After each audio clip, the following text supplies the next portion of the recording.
All right, so welcome to 20 by 20. Now, as part of TV3's 20 years, we're interviewing 20 most eminent Ghanaians. And today, we're talking about music. My guest is a professor of music, a Ghanaian for that matter, Professor John Collins. Thank you very much for joining us. Thank you too.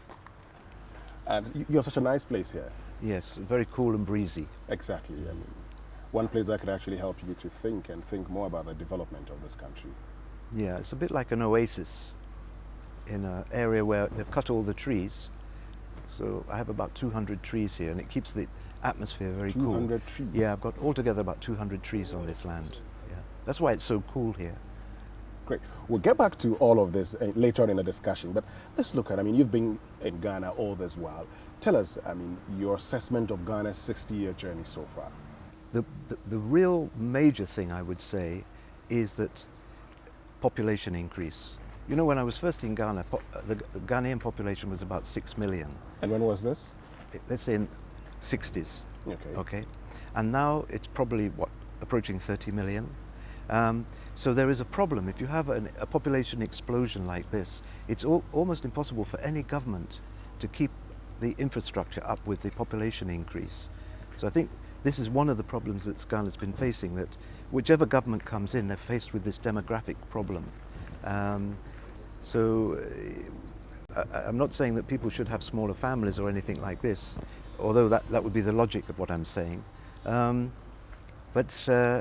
It is a major problem, I think. But do you think that people should have smaller families? Yes, yes. Why? I think if the population, this country is almost identically the same square mileage as Great Britain, which has about 60 million. So I think when you get up to a certain population, you have a lot of problems about people. Everybody's having to live in cities. You have to have all sorts of. Let me give you just one example. Sure. That is a problem in Ghana right now. Serious problem. And it's not really recognized, noise pollution. You see, when you have a density of people and they have all sorts of electronic gadgets and so on, and they all start to make a lot of noise, you don't have any peace and quiet. You know, it can drive people mad, and including children. So what happens is, as societies become more densely populated, they devise these ways of protecting the environment, having noise pollution laws, so that even though we're squashed up together in cities, we can still live amicably together. But if you try to all squeeze yourself into cities and not bother about in the environment or pollution, you can create havoc.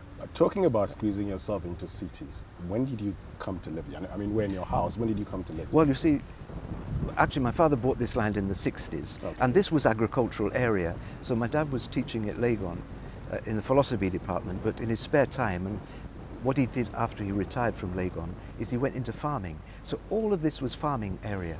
Even if from here, if you go into Accra, when I was, let's say in the late 60s, early 70s, you wouldn't even touch Accra until you get to Circle. So we've been swallowed up by the city. We were just sitting here farming. This was originally a farming house where I am now, Bokor House. It was a rural area. It was the Ga rural area. That was its technical name, you know, in terms of city council. It wasn't city council, it was Ga rural area. And we've just been swallowed up by the city. And there are a lot of disastrous consequences happening in this area. There are people who are putting up illicit structures, dumping sawdust. They've blocked all the rivers. Because of the population increase, they need the land for other purposes, but they've blocked all the rivers. So now we are prone to flooding. We have malarial swamps in the area. There are no places where people can go to the toilet, excuse me to say. So people are doing it anywhere. And noise pollution, people blasting the area with big bass speakers. So it seems that culture has to catch up with the urban life that we're all leading. For instance, if you go into if you're a Ga, you live in central Accra, the Gas have already got a lot of these things sorted out. Because they've been urbanized for over 100 years. You see my point? Yeah. But this area is newly urbanized, so the people coming into this area are rural folk, rural areas, and they're sort of living as if in a city, but behaving as if they're in the countryside. What do you make of the Ghanaians' attitude? to you know, getting things done all right? Oh, I think ultimately, at the basic level, they're even ahead of the Europeans. Okay. Because the Europeans have gone completely giddy-giddy. I mean, you know, in Europe or America now, you know, practically half the families only have one parent. You know, they hardly have families in America or Europe. So I mean, still Ghana has its family system. It still believes, it still has a respect for age. It has a respect for education. So the basic humanistic side is very strong here. But it's just handling modernity because it's come so quick. You know, the Europeans had about 500 years to get used to urbanization. Africans have only had 100 years. So this is why these, sometimes things don't quite match. The culture is a rural culture in an urban setting. I mean, I suppose gradually it will change. But at the fundamental level, I mean, Ghanaians are very peaceful people. They're not bloodthirsty people. Look at what they're doing in Europe and America, dropping bombs on people at a touch of a hat. You know, they say that you have to have democracy, and if you don't, we'll bomb you. I know I'm putting it very crudely. Yeah. Look what they did to Gaddafi. Exactly, that's the truth. Now we've got African slaves being sold in Libya, but nobody's actually mentioning on the television. They're blaming the Libyans for this. Well, Libya's in a mess because Obama and the French and the British destroyed Gaddafi.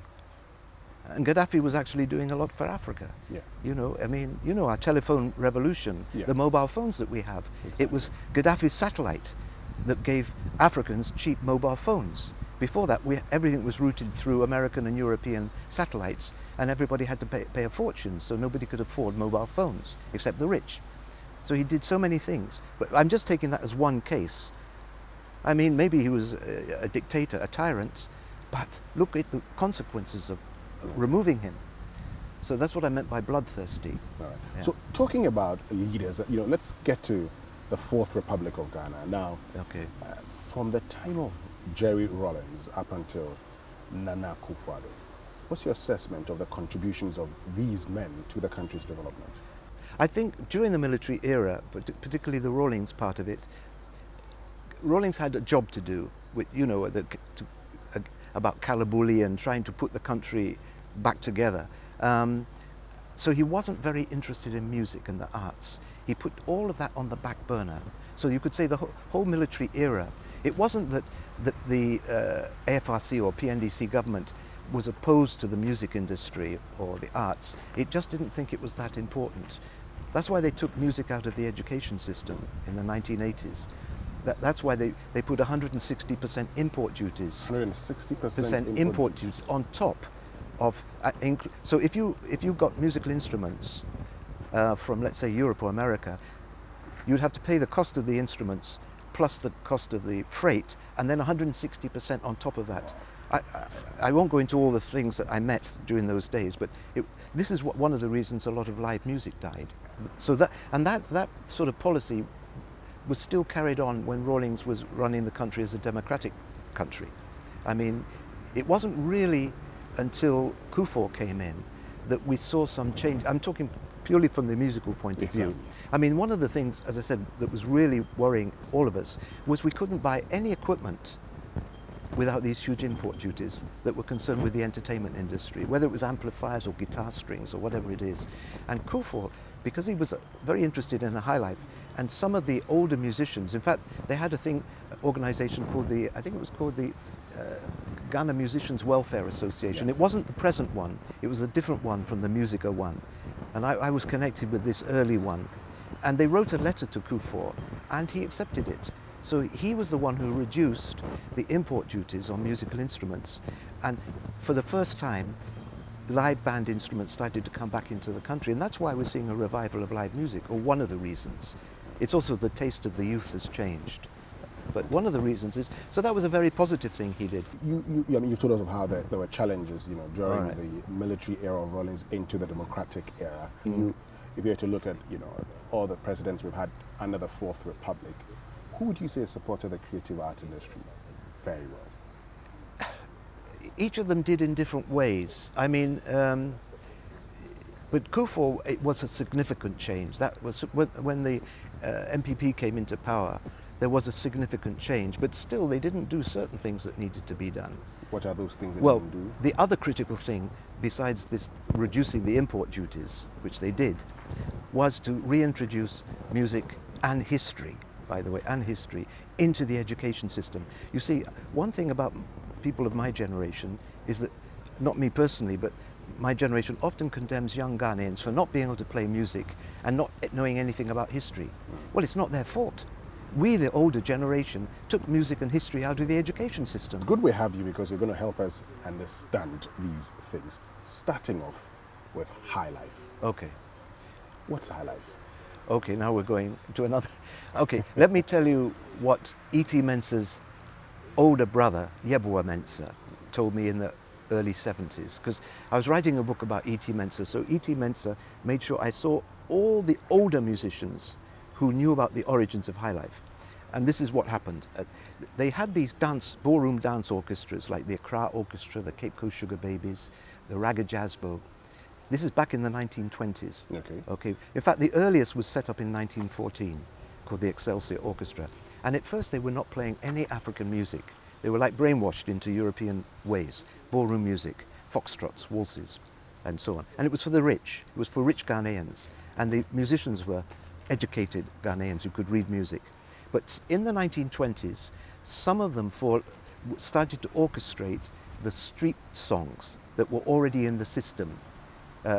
We had a music called Adaha music from the brass bands, and Osabisaba from the guitar bands.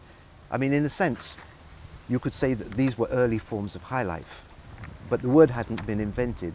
So what happened, Yeboah Mensah told me that the poor people would gather outside the rich clubs, like the Roger Club in Accra, and so, no, I think the Roger Club was in, no, I think it was in Accra, but they had clubs like this in Cape Coast, Takoradi, and so on, the Optimism Club for the rich.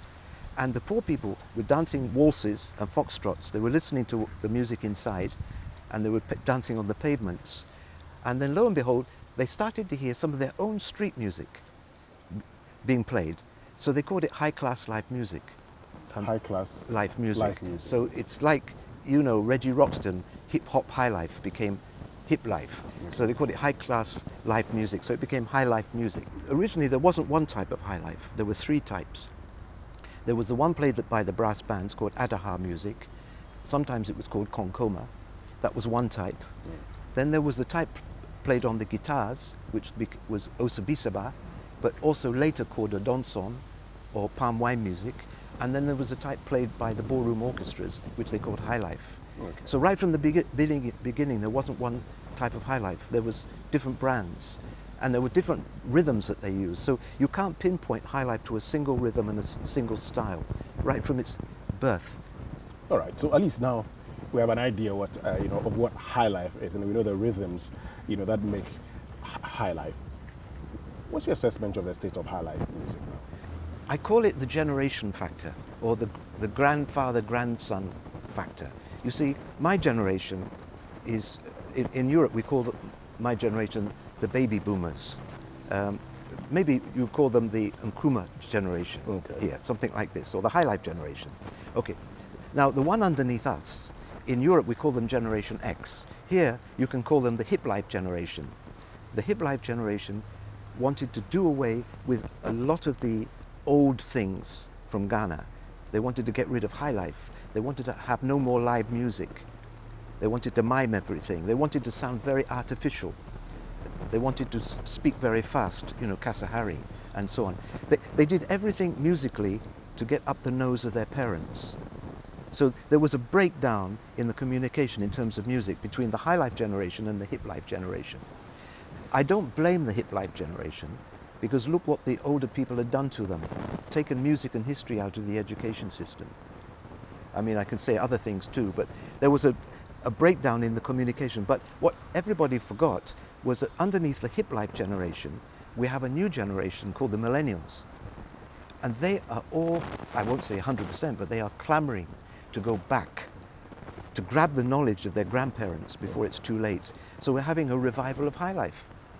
Bisa Kidi and all these, and Furian Ponsa, Yeah, but some would argue that, yeah, Bisa Kede, yes, Ofrempon's a bit of an old chap, who's trying to come back. Yes, you have Kofi Kinata, but a lot more Ghanaians, would prefer to do dance hall and, All right, take do other dancehall. forms of No, hip life. Yeah, but take hip life.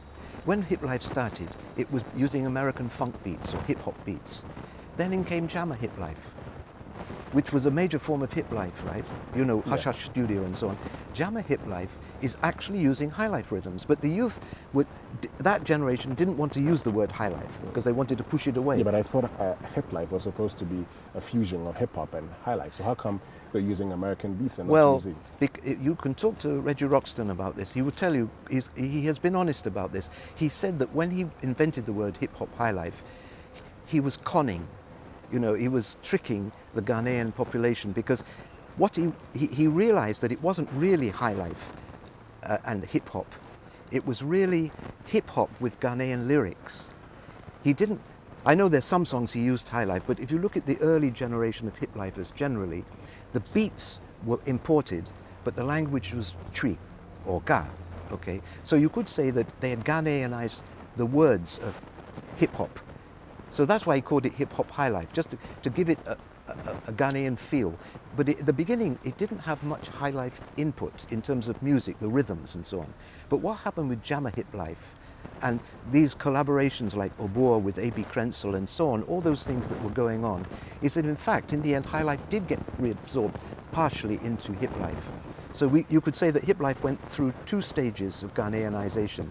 The first was simply the words, from English or American into Ghanaian language. Then the rhythms caught up. The rhythms became Ghanaian. So you could say that by 2000 or something, or early 2000s, hip life had a very substantial high life element in it. Okay. But the youth didn't call it high life, they called it jammer. Now let's take Azonto and electronic dance music. The same, what are the beats? They're jammer beats. So in fact, even in music which doesn't seem to have any connection with high life, the youth have gone back to the old high life rhythms, but they've just given it a new name. So Professor Collins, now we know of hip life, we know of high life. As Ghanaians, where should we focus musically? Which of these two? Well, I think it's not we who would do it, it's the musicians who are doing it. Yeah, so you're part of them. I mean, as in, you're a researcher, you're a musician. Where would you advise the musicians focus? Well, I think what they're doing is they're on the right path. They're recycling high life. It's when the contemporary high life musicians who are doing this are not actually going back to the old high life because they've gone through hip life. Okay. So they've learned all the skills from hip life of programming music, being very sensitive to rhythms, and they're bringing this into high life music. So it's a sort of electronic high life, if I can put it that way. But the thing is that they've reverted back to singing. This is the critical point. It seems that Ghanaians have actually gone back to singing rather than rapping. Of course, in the churches they always sang. Traditional music they always sang. But with the popular music of the youth, they went through this phase of rapping. And this is what I was going to say, is that you can't blame the youth for doing this. You see, the youth who were operating in the 90s, they had no role models of live music. All the clubs, the bands had collapsed, high life musicians had run away, music is taken out of the education system. They can't play musical instruments because they're not taught musical instruments in school. So what they did is they borrowed beatboxes from America or beats from America and they rapped over it. So hip life actually gave the youth of Ghana a musical vehicle for a number of years when this country may not have had such a music, any type of music for the youth. You prefer that we sing than resorting to rap and all? I think rapping was never Ghanaian. We had something in Ghana which was like rap called recitative, when women sing it dirges, or Nana Ampedu sort of half speaks in high life songs. This is it's actually a very ancient form of Ghanaian rapping. But for some reason, the modern rappers never utilized the traditional Ghanaian recitative style. I mean, some people, this is why they say Ambule is a forefather of rap, because that Samigwedu sort of style, is a type of, it's a traditional Fanti sort of slang. It's a recitative style that we find in a lot of palm wine music, seprawa music, dirges, where people half sing and half speak. It's a sort of poetic mode. We have it in Ghana, before the Black Americans had it. Okay. But the youth only wanted the Black American version. And I was always surprised that some hip-lifers didn't draw on the old Ghanaian form, which we can call African rapping. So you would prefer that to a current form of rapping? Well, I wouldn't say I'd prefer it, but I mean, I was surprised that they didn't draw on their traditions, but the hip-life generation was hostile to anything old, whether it was highlife or traditional music. They weren't interested. But the thing is that you've got to work this thing out of your system. The youth now have mastered the art of rapping, they've mastered the technology of rap music and hip-hop. Now they're ready to move to the next stage. And this, what they've seemed to have gone back to is highlife style singing. And once a Ghanaian sings, he's singing in a highlife style again, whether he likes it or not, or she likes it or not. So this seems to what's happened. So they've gone back to singing. They use gadgets instead of human beings, drum machines, synthesizers, samplers. So the youth became expert in creating. You didn't have to have a band to become a musician. You just had to go into a studio and book a rhythm. Is there anything wrong with that? No, I'm saying if they hadn't done this, they wouldn't have had anything. Okay. It was a stopgap measure. But it was a stopgap measure because when all is said and done, America has, let's say, 500 rhythms. I'm just making these figures. Europe maybe have 500 rhythms, electronic rhythms. If you go onto a programmer, how many rhythms are pre-programmed? No more than a few hundred, right? Well, how many rhythms do you think exist in Africa? Okay. No, I'm asking you a question. How many rhythms? I do not know. Around, well, let's say 15,000. Okay. So why should the African youth dump 15,000 African rhythms for the sake of a few hundred European ones? Tell me. Well, they did it because the music industry had collapsed. Music was taken out of the education system, and they had to find some alternative way of programming beats. So that period actually hurt music. No, well, it hasn't in the long run because it temporarily hurt music, yes. Okay. But it's now, because the music has come back to singing and the use of Ghanaian rhythms, we don't have anything to say. What is, in your view, the contribution of music to the country's development? This is a very good question. Well, okay, so many angles. One is that it's now a major maker of foreign exchange from two sources. There's a huge international market for world music and African types of electronic dance music.